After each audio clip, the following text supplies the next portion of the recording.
For this week's Sunday lunch, I am making one pot chicken and rice with garlic green beans, and for dessert, we are having chocolate covered strawberries.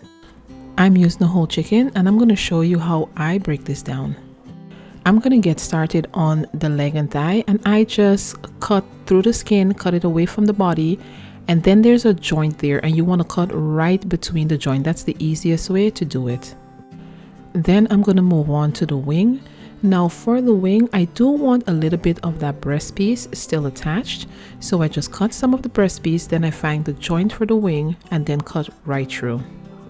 And I'm just going to repeat this process on the other side to cut away the other leg and thigh and wing. The next thing I'm going to do is to remove that backbone, and you can do this with kitchen shears. It's actually very easy. Now I'm left with the breast and I'm just going to cut it right down the middle. And I'm just going to apply a little bit of pressure on that knife just to cut through that breastbone. And because these are such large pieces, I'm going to cut this again. So I'm pretty much going to cut the breast into 4 pieces. And that's it, I'm done. Now as for the backbone, you can save that for making stock or soup. Now that the chicken has been cut up into pieces, it's time to make the seasoning mix. And this is very simple. For that, I'm going to mix together onion powder, granulated garlic, paprika, ground fennel, poultry seasoning, black pepper, and salt. And don't worry, I will have this recipe linked in the description box, so you can head over to my blog Jehancancook.com, and it's going to tell you all of the measurements you need for the recipe. Next, I'm going to mix this together, and I'm going to use just half of the seasoning mix to season the chicken. The other half we're going to save for later. And to make sure the chicken is nicely coated with that seasoning mix, I'm just going to get in there with my hands and just rub all the pieces just to make sure that it's equally distributed. Next, it's time to cook. So I'm using a wide pan, and you want to make sure to use a wider pan versus something that's tall because of how this dish is made.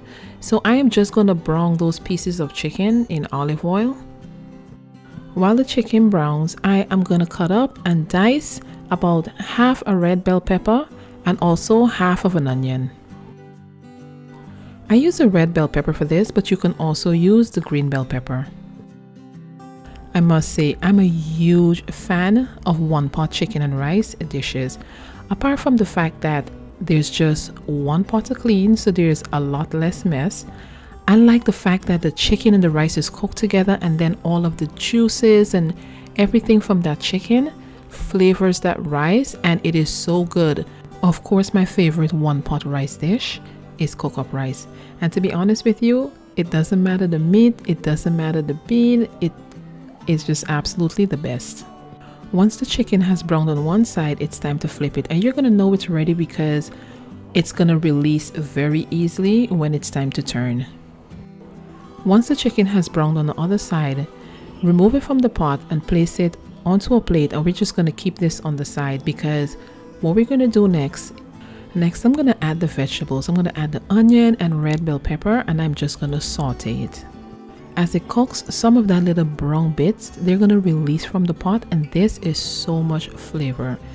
To that, I've added garlic that I've crushed, and I've also added thyme. I'm going to add the other half of the seasoning, and I'm just going to cook this for just a few minutes. Once the onion and bell pepper has softened, I'm going to add chicken broth. To season this even more, I'm going to add a packet of sazon. Now, the original recipe actually calls for saffron, but you can do either way. Either one works. You will also add the saffron in at this point. Next thing I'm going to do is add rice and chicken bouillon powder. And I wash the rice just a few times because this is long grain white rice and I want to make sure that it's nice and fluffy.